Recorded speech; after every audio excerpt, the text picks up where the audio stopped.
Well, I wanted to start out tonight with a passage from Hebrews chapter 8. This is a staple food for every believer. It's about the new covenant. I don't know about you, but I grew up as a Christian who never really heard about the new covenant. If you were to ask me what was the new covenant, I would have said, well, I guess that's the church down the street, New Covenant Bible Chapel or whatever. It meant almost nothing to me, and I had never heard a single sermon during the first 2 decades of my Christian life.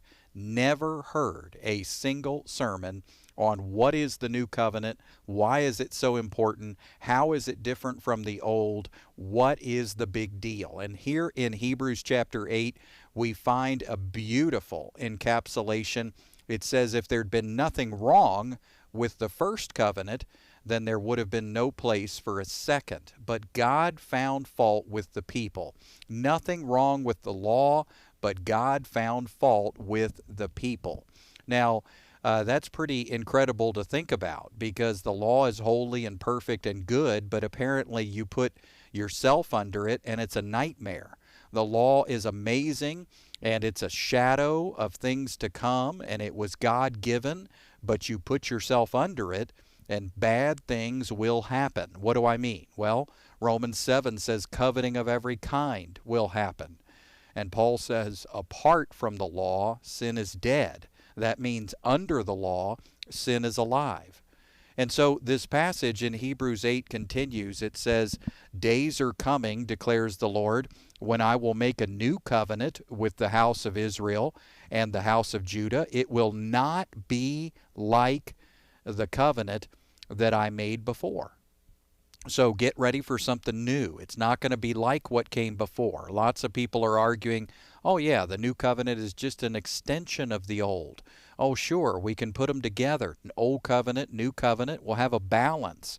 Maybe we should balance law and grace. Well, he is saying here, this new covenant will not be like the old covenant. Why not? It says very clearly, because they didn't remain faithful. So get this. The new covenant comes because they were unfaithful under the old. Now that means that the new covenant fixes the faithfulness problem. Do you hear that? The new covenant fixes the faithfulness problem. So if you have been depressed out of your mind, if you have been discouraged to no end, wondering what does God think of you and your lack of faithfulness, well, boy, do I have some good news for you. It's not about you. It's not about your dedication, your commitment, or your faithfulness. It is about God's faithfulness to us. And that's what the new covenant is. It is God swearing to God. The book of Hebrews says God could swear by no one greater. So he swore by himself. God promises God, and there you are. You find yourself smack dab in the middle of a covenant that God made with himself. That's what secures you. That's what gives you confidence. Not your promise keeping, but God's promise keeping to himself. Now, this passage continues. It says, I will put my laws or desires in their minds. I will write them on their hearts. I will be their God, and they will be my people. So that's a download. That's the new covenant. It's a download of God's desires onto your heart and your mind. Part of the new covenant is this beautiful download. You get the life of Jesus inserted, infused, placed inside of you, bonded to who you are, vine and branches, one with him. That's what the new covenant is. Christ in you. A download.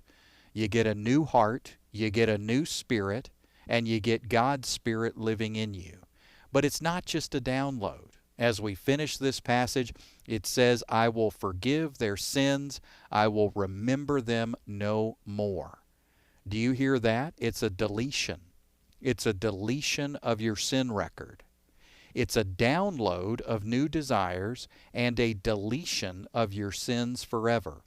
That's what the new covenant is. So if you have ever wondered, what is the new covenant? What does it mean to live under God's grace?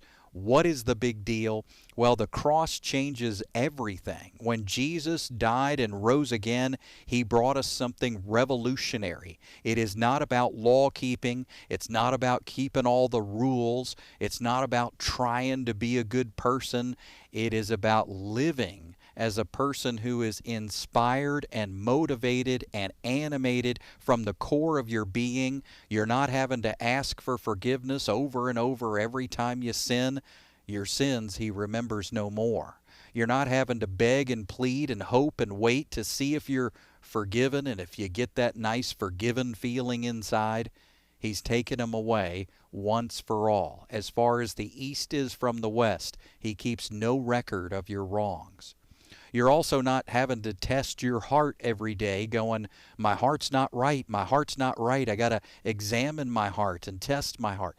No, you can trust your heart because he's given you a new heart and a new spirit and his spirit. So when we understand the new covenant, all of that silly religious language starts to fade away and we start celebrating Jesus. We're peeling back the layers of lifeless religion, and we're celebrating the gospel to the fullest. The message of Jesus just begins to shine more brightly.